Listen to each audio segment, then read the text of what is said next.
Hello everyone, অনেক সময় আমরা ডু এবং ডাজের ব্যবহার নিয়ে কনফিউশনে পড়ে যাই। সো চলুন আজকে ডু এবং ডাজের সহজ পার্থক্য বুঝে ফেলি। ডু আমরা কখন কখন ব্যবহার করব? I, we, you, they.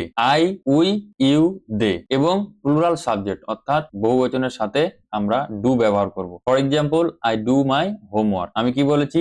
I, we, you, they. I, we, you, they এগুলোর সঙ্গে আমরা ব্যবহার করব do.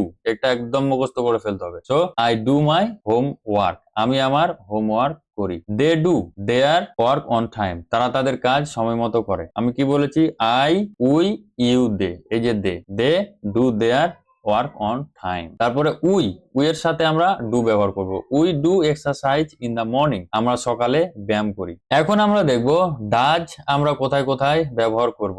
He, C, it. He, C, ইট এবং সিঙ্গুলার সাবজেক্ট অর্থাৎ একবচনের সঙ্গে আমরা ডাজ ব্যবহার করব। হি, সি, ইট। হি, সি, ইট এবং সিঙ্গুলার সাবজেক্টের সঙ্গে আমরা ডাজ ব্যবহার করব। এটি একদম মুখস্থ করে ফেলবেন। ফর এক্সাম্পল, হি এর সঙ্গে আমরা কি ব্যবহার করব?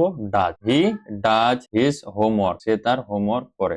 সি এর সঙ্গে কি ব্যবহার করব? ডাজ।